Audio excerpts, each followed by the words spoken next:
that process of being able to command the resources of other parts of the world, extract them for your industries and that labor, that you create this massive structural inequality. The British become well off on the basis of the slave system. Liverpool, Bristol grow to kind of extraordinary levels of material and urban well-being because of the slave system. Lloyd's of London, the Bank of England, Barings Bank, Barclays Bank, Lord Harwood at Harwood House, stately homes left, right and centre, are absolutely rooted in this slave system. But it's a slave system that needs a justification. That is the kind of racist element in it. But the real rationale for it is profit. The sort of laundering of slave profits, as opposed to simply the relocation of them in economic enterprises, is, I think, a very important part of the modern development of Britain. For example, I always think of Bristol, the development of Clifton and so on and so forth, absolutely tied to the slave profits from the 18th century, early 19th century slave trade. Slavery as it existed in parts of Europe prior to this period of the Atlantic slave trade was not particularly color-coded. Yes, the slaves in Western Europe might be Slavs, but, you know, they have the same skin color, and you couldn't tell by looking at somebody whether he was a slave or not. But, you know, by the time you get to the West Indies in 1700 or something, you can tell by looking at somebody whether or not he or she is a slave.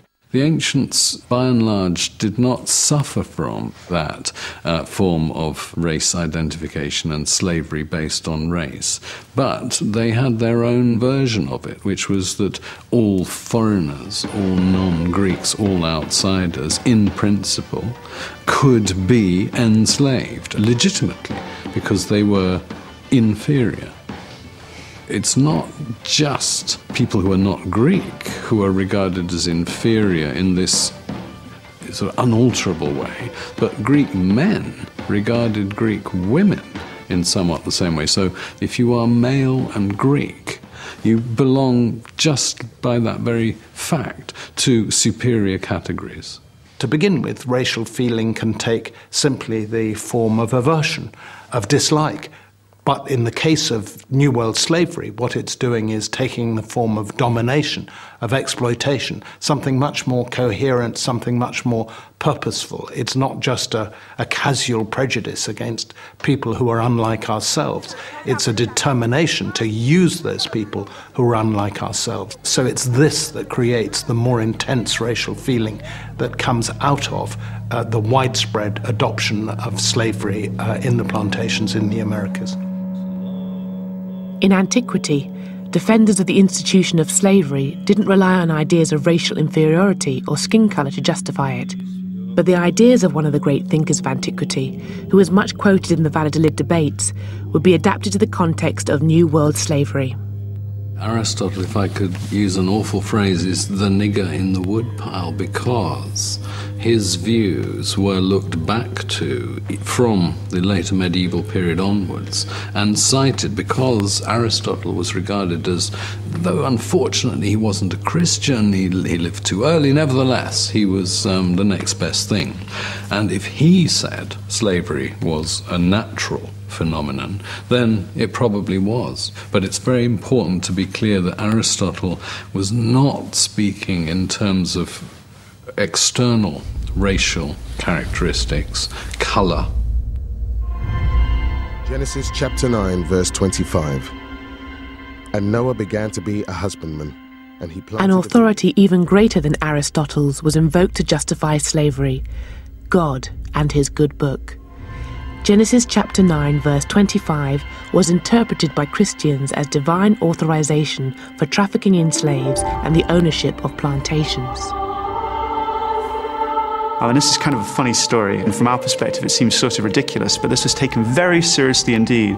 After the flood, Noah gets out, there are still waters all around, and so Noah decides he's going to set up a vineyard. Noah gets drunk. He has 3 sons, Japheth, Shem, and Ham. Ham goes into Noah's chamber while he's lying in this inebriated state, and then takes off the sheet, looks down at Noah, and then calls in his brothers. And Ham the father of Canaan saw the nakedness of his father. And says, look at our father who's lying naked, and tries to get his brothers to laugh. When Noah comes around from his stupor, he's furious, and he pronounces a curse on Ham's descendants. And he said, cursed be Canaan, the servant of servants shall he be unto his brethren. So he says that Ham's son, who's called Canaan, will from then on be cursed in perpetuity, and he'll be a slave to the other two brothers, Shem and Japheth. The curse of Ham was not specifically black from the beginning. There was a medieval writer representing the lords of the manor saying the peasants are the descendants of Ham, and that's why they have to serve. The word slave originally originated from Slavic. And these were people who had been captured on the eastern frontiers of Europe. And it was not until about the 15th century, when the Portuguese in West Africa began to specifically identify Africans with the curse. But the idea is that one branch of the human family has been enslaved because of this curse, which Noah pronounced on Ham. It's a kind of one-size-fits-all oppressors story, because you can decide whatever group it is that you want to enslave or oppress are the descendants of Ham, and therefore you have a biblical justification for your mistreatment of them. Christianity it does different things at different times. In other words, there's certainly a strand of thinking in which people justify slavery by arguing that it's bringing people in Africa into Christianity and so forth. Christianity is just one aspect of a number of different systems of thinking that would create the colonial basis for the kinds of knowledge which will be used to define non-European populations. So you move from Christianity to liberalism, to notions of humanitarianism, to capitalism. All these kinds of interventions are part of trying to manage and make sense of what the colonial enterprise is without questioning the colonial enterprise, without questioning what Atlantic slavery is. Christianity's role in slavery is very complex. For most of its history, it basically accepted slavery as part of the order of things. In a way, the parallel would be the attitude towards a homeless person today. I mean, we see it not as a sin or as evil, but as an unfortunate situation. And this continued right up to the middle of the 18th century, when a truly radical change took place in which some Christian thinkers began to see slavery as a sin. Enslavement of the natives of North America was never European policy, but that didn't make life any easier for these indigenous peoples, whose relationship with the settlers would ultimately leave most of them either victimized or dead.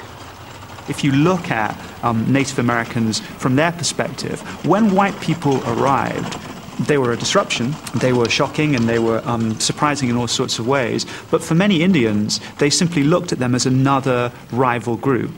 And this is one of the interesting facts about 17th century American history. From Indians' perspectives, whites were in a way a bit similar to other rival Indian nations. So perhaps you'd trade with whites, perhaps you'd make war with whites, perhaps you'd ally with the whites against another Indian nation. Indians didn't see things in white and red, if you want to put it that way, white and red terms, because the white settlements weren't powerful enough until much later in the 17th century, even into the 18th century. So they didn't see this as an invasion, as a form of genocide, in a way that would unite them as Indians against white people. The ways and thoughts of the white men are strange. But for all that our skins are of different hues, we are friends, Chingachgook. You could talk about the 18th century as a 100-year period in which Indians increasingly realize that the battle is between them and white people. And in 1763, when it became clear to a host of different Indian groups in the Midwest that the wind was changing, they launched a rebellion. It was led by an Ottawa Indian named Pontiac, laid siege to the British fort at Detroit. He didn't succeed in destroying the fort, but he got the people there very scared indeed. And it made London aware of the problem of managing Indians, especially in the Midwest. And one of the most extraordinary things that happened is that George III declared in the autumn of 1763 a line of proclamation. That's what it was called, the line of proclamation, which